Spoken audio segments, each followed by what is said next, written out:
akukhumbule ujunywe ilanga leli ungasindiswanga, kodwa uzwile yonale intshumayelo, wekela ukwenza ulutho, awuphendukanga. Uthanda umhlaba wakho, uthanda igwayi lakho, uthanda abafazi bakho, uthanda utshwala bakho, uthanda amahule wakho, uthanda igwayi lakho, bese kusenzeka lokho. Anti la uzakhala so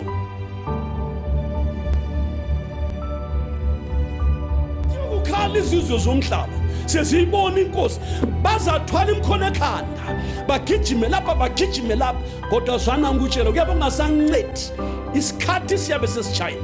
Nxa esizwa uJesu esesiza, uyabe engase nguye msindisi, uyabe seyinkosi yamakhosi nombusi wababusi, uyabe ezothatha ibandla lakhe lapha kuphela. Sizokhala izizwe, ungadlula izulu nomhlaba, kodwa amazwi kaMlima ayadlula. Usasala uhlupheka, usakhala inyembezi zingelamesuli, kodwa nanti ithuba kusese namhlanje, inkosi yabiza.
ngaleli thuba esilifumanayo sihlobo zami sokuyisikhathi sokuba kufundwe ilizwi likaThixo. Singakangena ezwini likaThixo asicimezeni sonke sithandaze. Thixo kaAbrahama noIsaka noJakobe, malibongwe Baba igama lakho elingcwele. Sibonga leli thuba usinike lona Nkosi. Sisondela ngenhliziyo ezivulekileyo, sisondela ngenhliziyo ezithobekileyo. Ikakhulu Baba kulezi izikhathi zokuphela, khuluma nathi usitshela ukuba silinde sinjani. Isifiso Baba ukuthi xa impalampala ikhala sizwe. Nkosi yami sithanda ukuthi senze ilizwi lakho, senze lokho siyalela ukuba sikwenze. Sizihlambulule Baba njengoba naye ehlambulukile uJesu, ukuze naye bonakala Nkosi yami nathi sibe naye, sifane naye, simhlangabeze emafini emtshadweni wewundlu. Cela umsababa namhlanje, khuluma phakathi kwethu, welula ingalo yakho usebenze Baba, kuthi bonke abagulayo baphile ngegama likaJesu. Bonke abangasindiswanga baphenduke ezonweni zabo, bazalwe kutsha, bangcweliswe, basitshunwe impande yesono, bahlanjulule inhliziyo Baba igazi likaJesu. Nkosi yami, bathi labo abangcwelisiweyo bamkele amandla kamoya oyingcwele. Vuselela ibandla lakho Nkosi, siphaphamise ngezwi lakho. Nkosi yami usiqondise ngezwi lakho. Siyabonga Baba, sibeka konke kuwe, sicela konke lokhu ngegama likaJesu umsindisi ominjalo kuze kube phakade. Amen. Nanti ilizwi likaThixo ntambama esilifumana lapha encwadini yabaseEfesu chapter 4 verse 31, lapha esike safunda khona ngolwesibili, sidlule khona isihlobo ezithandekayo. Ilizwi likaThixo siyalithanda, yilo lisitshelayo ukuthi sibe njani. Asifuni ukukhuluma amazwi abantu, kodwa ilizwi likaThixo lizasiqondisa. Igama lenkosi malibongwe. Khumbulani ukuthi kukhulunywa ngokukhala kwempalampala ukuthi nxa siyilindele kumele sibe njani. Olindele imota, olindele ibhasi, olindele indizamtshina, olindele istimela, akhona amalungiselelo awenzayo esesilindweni. Igama lenkosi malibongwe. Kunjalo ke nathi esilindweni sethu ositshelayo asiye muntu, ositshelayo nguThixo ngelizwi lakhe. Abalindela indizamtshina kaba azibalande ezindlini zabo, hayi bayaphuma zihlobo zami, baphumela ngaphandle kweyadi zabo. Noma lendlu enhle emangalisayo, kodwa uyaphuma aye esilindweni sendizamtshina e-airport. Nakho futhi ufike netikiti, mhlawumbe nepassport eyimvumo yokuyangena ezweni lelo ayakhona, mhlawumbe nevisa. Konke lokho kuyimfanelo yomuntu omele agade indizamtshina. Kodwa phela uyasuka lapho akhona, kumele asuke aye endaweni yokulindela. Khona izothe selapho ke itransport ayilindileyo izomthatha ke. Gama lenkosi malibonga. Kusafana ke nathi sihlobo singeke salindela inkosi sizezonweni, hathi cha. uKristu nxa ebuya ulanda abangcwele. Yikho kumele siphume ezonweni ngendlela yokuphenduka, umuntu azalwe kutsha, athethelelwe izono, abese ngcweliswa, embeswe ngamandla kamoya oyingcwele, abesephilela inkosi ke esengcwele, ephila impilo engcwele. Ngokunjalo abeselindela ukukhala kwempalampala. Uyabe phumile ezonweni. Amen. Uyabe phumile ezweni, uyabe phumile ebantwini, uyabe phumile kumihambo yelizwe, wasehlala lapha ekulindeleni inkosi, ehamba ngendlela engcwele, ekhuluma inkulumo engcwele, esebenza imisebenzi elungileyo ukuze inkosi imfumane esenza njalo, elindile lemfanelo zokulinda. Lowo ke impalampala nxa ikhala uyayizwa ngoba ulindile njalo ulemfanelo zokulinda. Ake sizwe ke namhla ilizwi likaThixo. AbaseEfesu chapter 4 verse 31 siqale khona sihlobo esithandekayo. Akukhitshwe kini konke okubabayo nolaka nokuthukuthela nomsindo nokuthuka kanye namagqubu onke. nibe mnene omunye komunye, nihawukelane, nithethelelane njengokuba noThixo wanithethelela ngaye uKristu. Igama lenkosi malibonge. Nansi imisebenzi esiyinikwa nguThixo thina esilindele ukukhala kwempalambala. Uthi uThixo lapha akukhitshwe lezi zinto, konke okubabayo akuphume uKristu. Yonke into ebabayo ayiphume, yonke into ebangela ukuthi kube nomsindo kuwe akuphume. Khipha, susa, lahla, phosa phansi, chovela khatshana, suka kikho. Akuphume konke okubabayo, nolaka, nokuthukuthela, nomsindo, nokuthuka kanye namagqubu onke. Uyabona, xa ulindele uKristu kufuna ube nje. Inhliziyo ingela zinto lezi, impilo ingelakho lokho. Impalampala nxa ikhala uzayizwa ke, ngoba izazwiwa ngabalokuthula enhlizweni. Hallelujah. Izazwiwa kuphela ngabangcwelisiweyo. Amen. Onhliziyo zabo kazila maqhubu, onhliziyo zabo azilalaka, inhliziyo zabo azinamsindo, hatsho weradio, hatsho wemoto, umsindo wezwe. Benziwe babangcwele, bahlanzwa ligazi likaJesu, kwathi impande yesono yasitshunwa. Haleluya. Bagcwaliswa ngobuthixo nangobungcwele, phakathi emphefumulweni banokuthula. Haleluya.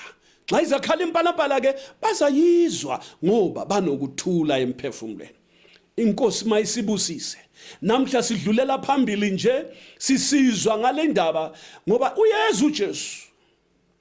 Uyeza njengoba watsho, uyeza njengoba amadoda amabili lana esiwezwa ngawo aqembethe ingubo ezimhlophe atshela abafundi. Uyeza ngempela.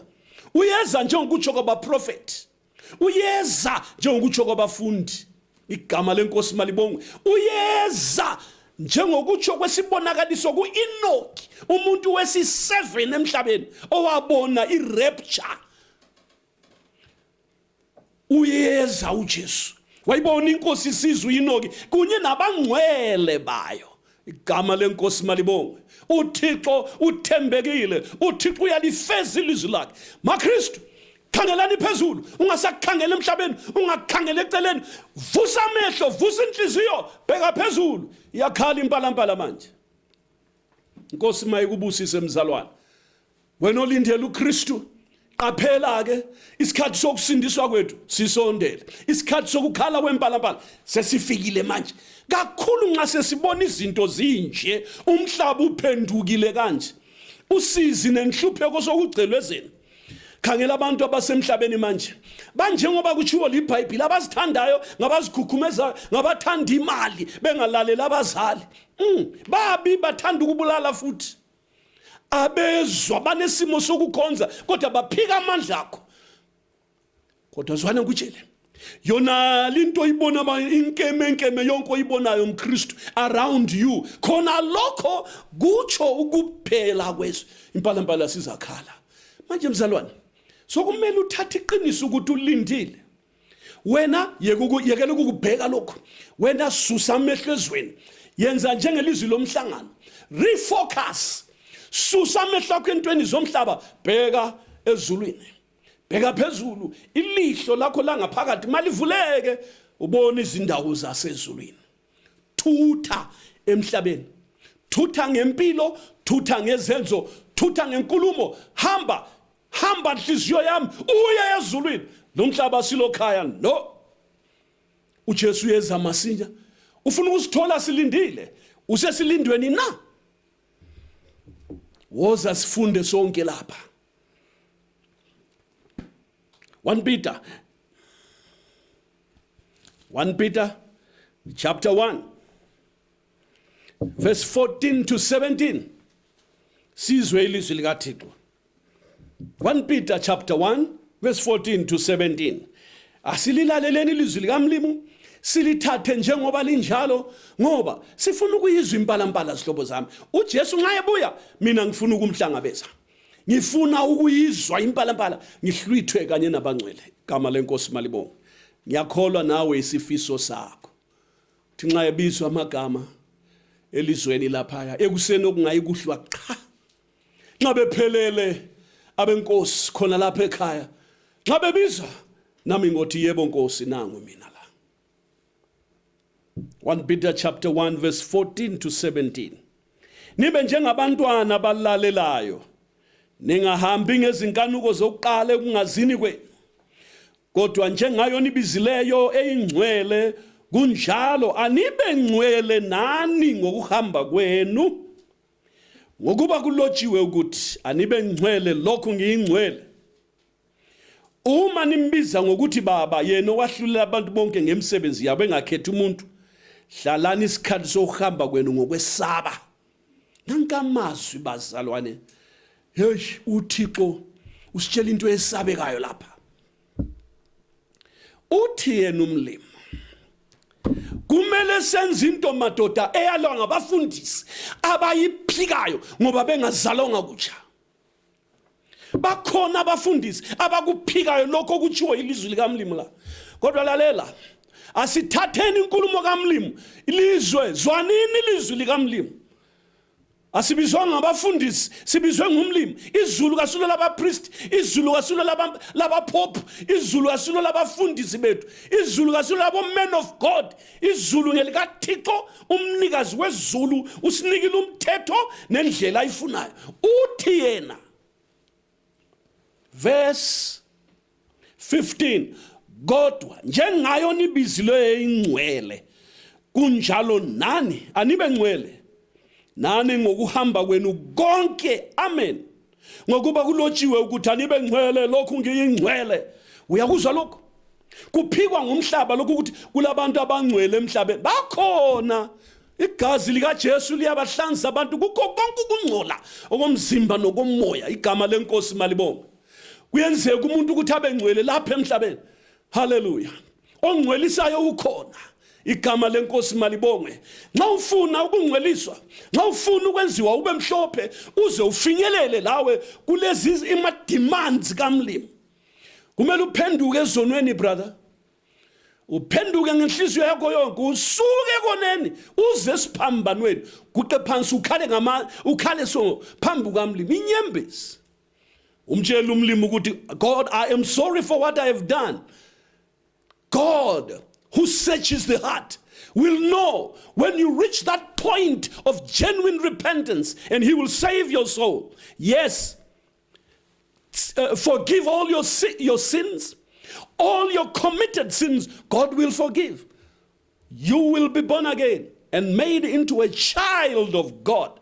This you will know, for the Spirit himself beareth witness with our soul that we are the children of God. Bese udlulela phambili umlimaza siphune impande yesono isono semvelo my brother isono sika Adam siyasitshunwa emntwini ngendlela yokungcweliswa haleluya kusokwe inhliziyo uyezwa bhuti kusokwe inhliziyo dade wethu kususwe okubangela ukuthi wone kususwe utitsha wesono empilweni yakho ngomsebenzi wesibili wegazi lika Jesu hallelujah these things are provided for us in the eternal plan of salvation that God has made hallelujah ungabuya ngenhliziyo uzimisele uqinisile ujonge impela uThixo uyahlangana nawe lo msebenzi ungathatha indawo kuwe nawe ube ngcwele uThixo uthi anibe ngcwele hathi sufikile ezulwini uba ngcwele ula khangela umbhalo lo siubala silapha ezweni uThixo ukhuluma nathi zihlobo ezithandekayo uThixo ukhuluma nabakhonzayo uThixo ukhuluma nomhlaba wonke uthi mhlaba wonke anibe ngcwele njengami ngiyingcwele osibizileyo uyingcwele nguThixo osibizileyo kafuni ingcekeza yezono nguThixo lalelani madoda ngelizwe amazwi la uThixo wadala uAdam wamfaka ensimini noEva bengcwele bengenasono kodwa mhlana besibambile isono umlimi wabaxotsha bengu2 babengabulalanga umuntu babengadakwanga kodwa bayenza ukungalizwa kuphela beqilizwe likamlimi khonokho kungalaleli uThixo wabaxotsha bengu2. How much more khathesi izwe ligcwele abantu abaphingayo, amadoda asechada namadoda, abafazi bachada nabafazi, abantu sebebulana bequmana, baquma abantu njengenkukhu, badubulana endleleni ekuseni nasemini. Uthini wena? Sebengabathakatha abantu, sebesidla inyama yabantu, baphuza igazi labantu. Khangela umhlaba ukuthi mubi njani. Abantu bakhipha izisu, bayahwatsha izisu, bajikela ama-toilet, abantwana babunjwe ngumlimi ngezwi lakhe ezwiswini zabo. Uyabona ububi bonke lobo? uThixo yikho elungisa isihogo ukufaka phakathi abangasibongcwele. Uyabaxotsha kabafundi yikho ezabaphosela emlilweni wesihogo. Kodwa laba abaphendukayo beze kuJesu weNazaretha bayathethelelwa bese befinyelela lapha. Hallelujah. Nxa sebengcwele sebehlala ke bilindele ukuza kwenkosi. Impala nxa ikhala uJesu nxa efika ubathola bengcwele. Nxa ebathola bengcwele igama lenkosi malibongwe, amandla empala azabamba ke kulowo ongcwele ofinyelele lapha. Ngoba sibizileyo uyingcwele, ozasihlwitha uyingcwele, ozachaya impala uyingcwele, osifuna emthimbeni wewundlu uyingcwele, osifuna eJerusalem elitsha uyingcwele, osifuna ezulwini elitsha uyingcwele, osifuna emhlabeni omutsha uyingcwele. Nawe kumele ube ngcwele ekukhonzeni kwakho konke. Lalela ngutshele sihlobo sami, ngizwe ngumfowena ngisoze ngulahle. Lalela ilizwi kaMlimi ngutshela okubhaliweyo. Noma umfundisi wakho esithi akukho umuntu ongcwele, umvulela ivesi le ku1 Peter. Umtshela ukuthi uThixo uthe usibizile yena uyingcwele. Lathi uthi kumele sibe ngcwele. Umtshela ukuthi uThixo uyakwenza lokho. Umuntu abengcwele lapha emhlabeni. Igama lenkosi malibonga. uJobe wayengcwele, uIsaya wayengcwele, wamngcwelisela lapha emhlabeni la. uAbraham wayengcwele, uEnoke wayengcwele, walunga. Umlimi wazi wabona ukuthi afanelanga ukufa, wamthabatha. Litsho njalo ilizwi kaMlimi. Wayehamba noThixo undoda lwana, uThixo wamthabatha ngokuba wayelungile, wahamba naye, wathesta irapture esizayenza nathi. Uyabona ke, kumele ube ngcwele ufinyelele kulezi zinto. Izigaba lezi brother, izilinganiso lezi, kumele abantu bonke bathi strive to attain to the demands of God. God demands that men must be holy. Be ye holy, njengokutsho kwelizwi likaMlimi. Manje uThixo uthi ezikhathini zethu khathesi kuverse 17 kuthiwa uma nimbiza ngokuthi baba, yena owahlulela abantu bonke ngemisebenzi yabo engakhethi umuntu. Uyalizwa lona lelo? Uthi ke nxa sinjalo bazalwane, nxa la usithi uThixo ngubaba wakho, hlalani ke isikhathi sokuhamba kwenu ngokwesaba. Bazalwane, bandla likaMlimi akelizwe lokho.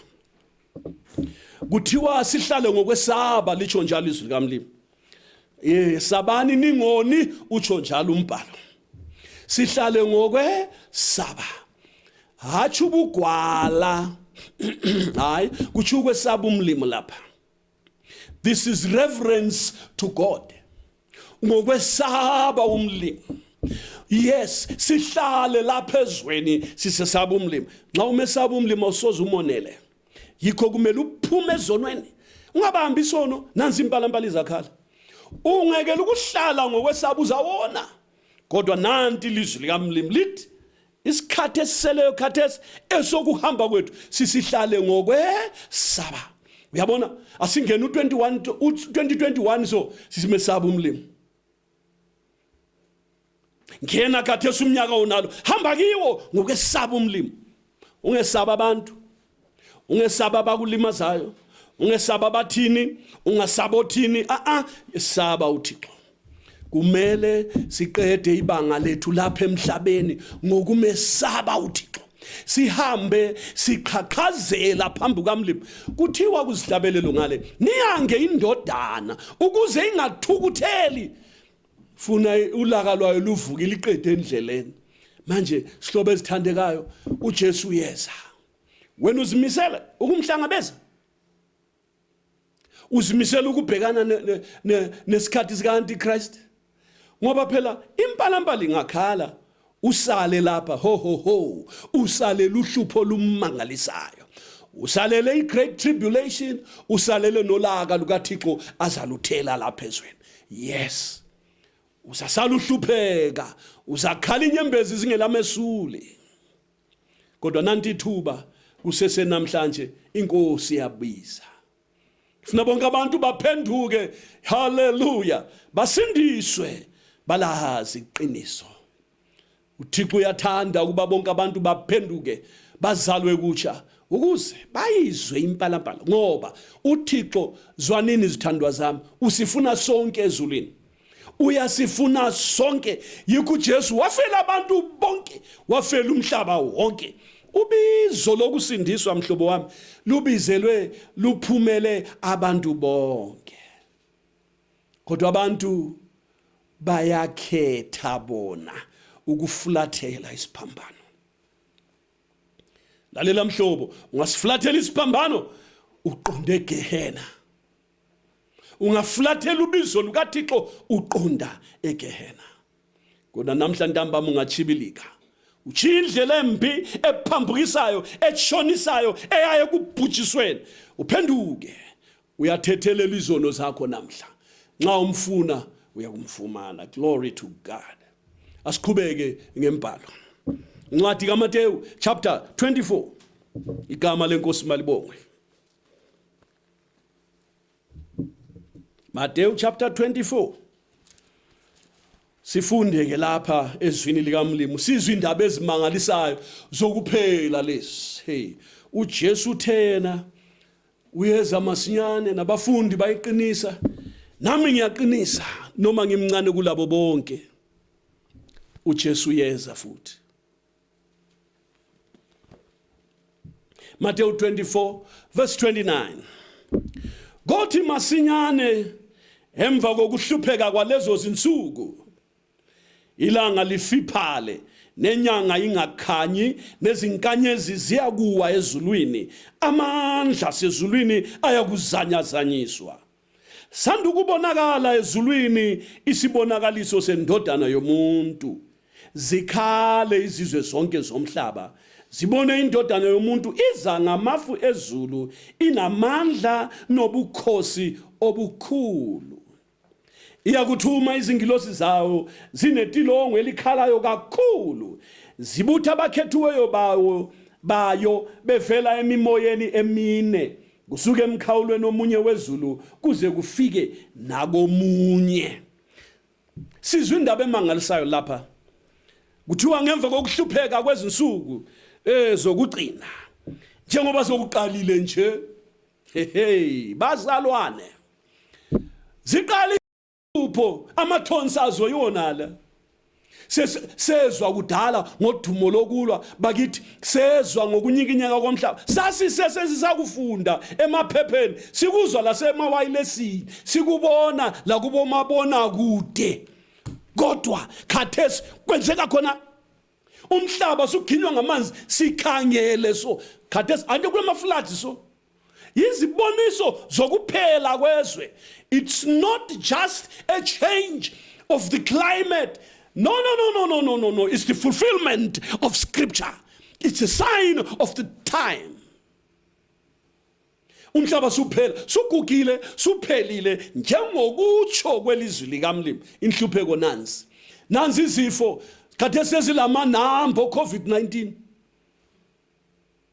Ngikuphela kwezwe.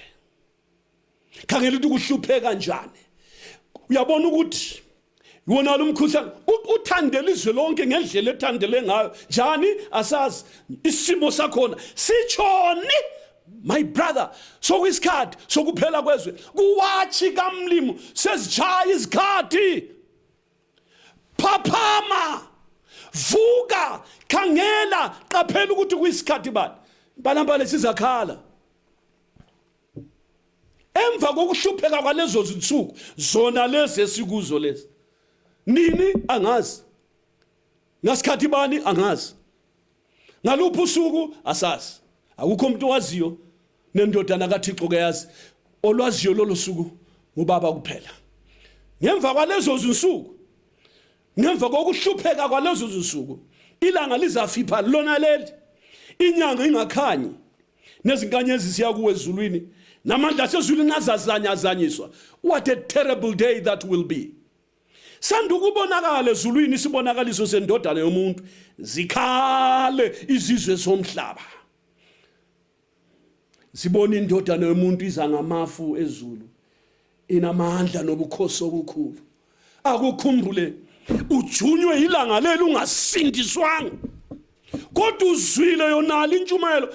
Wekela ukwenza ulutho awuphendukanga uthanda umhlaba wakho uthanda igwayi lakho uthanda abafazi bakho uthanda utshwala bakho uthanda amahule wakho uthanda igwayi lakho bese kusenzeka lokho anti la uzakhala so siyokukhala izizwe zomhlaba seziyibona inkosi bazathwala imkhono ekhanda bagijime lapha kodwa zwana ngikutshela kuyabe kungasancedi isikhathi siyabe sesitshayile nxa esizwe uJesu esesiza uyabe ngase nguye emsindisi uyabe seyinkosi yamakhosi nombusi wababusi uyabe zothatha ibandla lakhe lapha kuphela zizokhala izizwe ziyokhala izizwe zimbona basobuhlobo sami lalela ngutshela ungamelele ukuthi uzabona ukuthi uzenzani mhla walelo langa lapha kula ufuna ukuthi ngime ngizathi ngibona ukuthi ngizahambisa njalo akulanto enjalo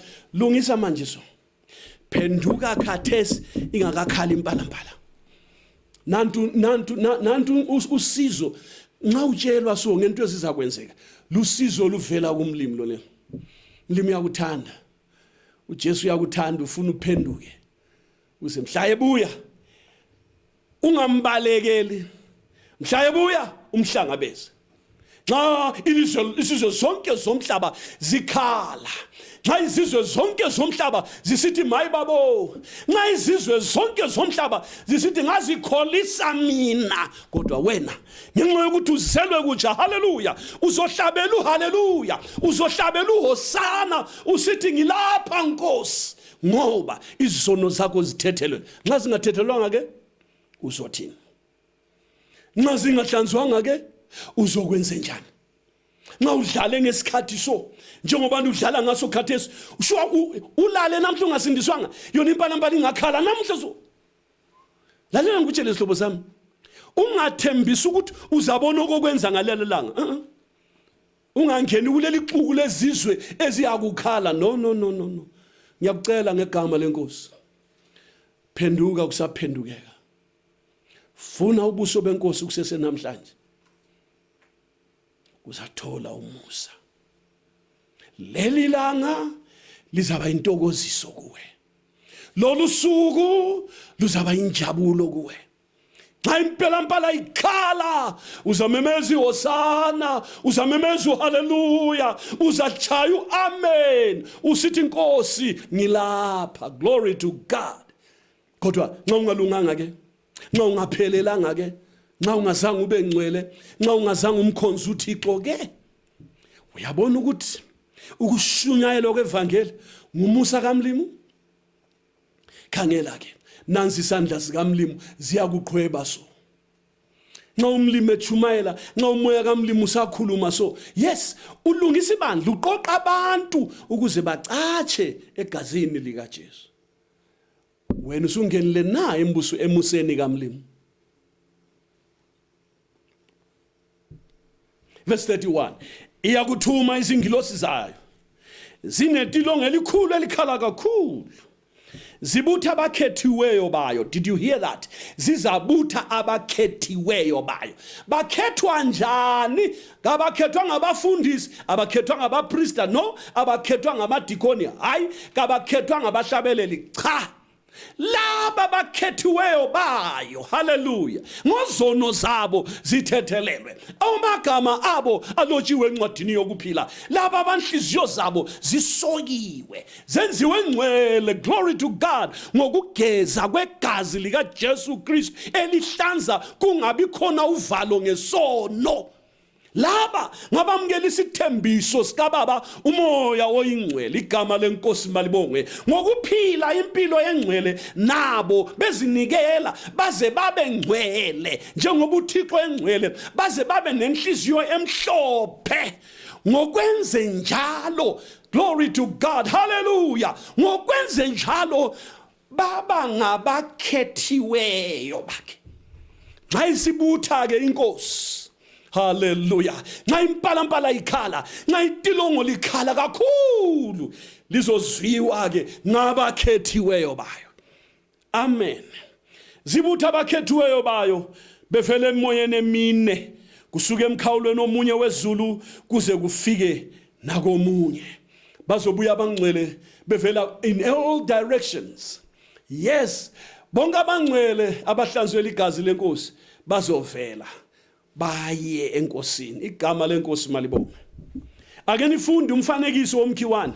Uma igatsha lisathambile ehluma amaqabunga, liyazi liseduze ihlobo.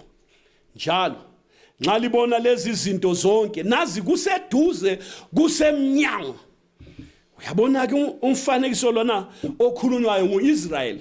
Kwathiwa igatsha leli elihlumayo nguIsrael. Nxa usubona uIsrael eseyisizwe njengalokhu ayikho khona khathesi, lithi iBhayibheli, nazi ukuthi kuseduze, kusemnyango.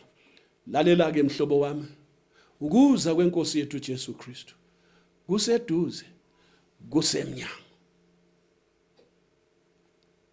Ukukhala kwempalampala kuseduze, kusemnyango. Ukuhlwithwa kwebandla kuseduze, kusemnyango. Uzahamba na? Ulindile yini? Ngiqinisile 34 ngithi kini, uJesu okhulumayo, lesi sizukulwane asiyikudlula kungakenzeki lokhu konke. Nanka amazwi, nansi inkulumo ntambama, uthi uJesu, ngiqinisile ngithi kini, linelizwa izwi manje, lesi sizukulwane lesi asiyikudlula kungakenzeki lokhu konke. Sona lesophila kiso isizukulwane asiyikudlula kungakenzeki lokho. Otsho njalo nguThixo umnikazi wesikhathi, othi nxa sesibona umhlaba umi kanje, sazi ukuthi kuseduze, kusemnyango. Madoda, into sezizimbi, umhlaba sumubi, isikhathi sibi, izinto zimi kubi, okuseleyo kuphela ikubalekela kuJesu. Lesi sizukulwane asiyikudlula kungenzekanga lokho. Uzacatsha ngaphi? Uzabalekela phi? Uzagijimela ngaphi? Uzakhala ngobani? Uzaqhweba bani nxa inkosi sifikile? Uzabalekela kuyiphi indawo? Uzangena ngaphi? Uzalungisa lobani? Uyabe phela uJesu sesukile esihlalweni somsa. Uyabe phela uJesu esengasiyo msindisi, kodwa uyabe eseyinkosi yamakhosi. Lesi sizukulwane asiyikudlula kungakenzeki konke lokho. Lalela amazwi amanye aqinisa lindaba. Verse 35. Kuya kudlula izulu nomhlaba, kodwa amazwi ami akayikudlula. Glory to God. Inkosi ifaka isidindo ukuthi lezi zinto esizitshoyo brother, lezi zinto esizitshoyo dadewethu ziqinisile. Kuyadlula umhlaba wonke, kodwa amazwi kaMlimi akayikudlula. Kutsho ukuthi uThixo uqinisile, uJesu uqinisile, ilizwi kaMlimi liqinisile. Sulungile na ukuzizwa impalambala? Verse 36. Kepha lolo suku naleso sikhathi akwazi umuntu cha nezingilosi zasezulwini ubaba kuphela. Njengezinsuku zikaNoah koba njalo ukufika kwendodana yomuntu. Ngokuba njengasezinsukwini kungakabikho zamcolo babedla bephuza beganwa bendiswa kwaze kwafika usuku uNoah angena ngalo emkhunjini babengazi kwaze kwafika uzamcolo wabasusa bonke ngoba njalo ukufika kwendodana yomuntu usizo lunganani. Lalela sihlobo sami, ngesikhathi sikaNoah ngensuku zikaNoah betsheliwe ukuthi umhlaba uzobhubha, uThixo uzawubhubhisa ngozamcolo, abantu kumele bakhe umkhumbi baphephele kiwo bala bonke bantsara bonke, kwathi imuli kaNoah yiyo yasabelayo kuphela. All right, kodwa khonokho kwala kwelizwe lonke akumisanga ukwenza kaMthixo. Kungadlula izulu nomhlaba kodwa amazwi kaMlima ayadlule. Wezuzamcolo wabasusa bonke. Wathi esizwe uzamcolo uzwile yini ukuthi kwakungela lockdown? Impilo yayiqhubeka brother, izinto zihamba besithi bayakholisa, life goes on, kanti nix sebefikile emzileni uThixo udwebileyo. Kuthiwa lapha verse 38, ngokuba njengazinsukwini zikaNoah kungakabikho uzamcolo babedla njengawe khathesi usakudla, bephuza nanku yanatha utshwala, beganwa njengoba kusenzeka, besendiswa kwaze kwafika usuku izinto zonke zazinormali, sengathi kakwenzeki okwatshiwa nguNoah, sengathi uNoah uyawumana, kanti usuku luyeza umzila udwetshiwe, isikhathi simisiwe, kodwa kulamuntu osaziyo. Lo Noah kasazi, wayesazi ngubaba kuphela. Wafika wathi Noah ngena emkhunjini, kwaba yikuphela. Wezuzamcolo lithi izwi likaMlima wabasusa bonke. Lawe isikhoko sizakuginya.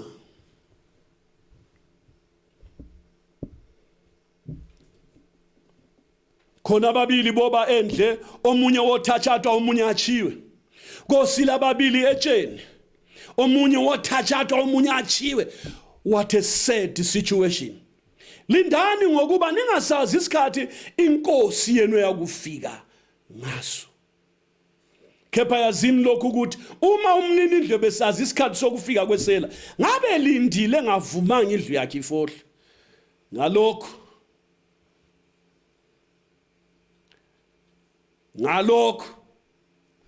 lalela lamazwi, ngiyacela khathesi so sigoqa yona lintshumayelo nangamazwi okumele wabambe. Ngakho konke lokho okuzwileyo lalela lokho. Ngalokho hlalani lilungile, ngokuba indodana yomuntu iyakufika ngesikhathi eningasicabangiyo. Ngalokho hlalani lilungile, ngokuba indodana yomuntu iyakufika ngesikhathi eningasicabangiyo.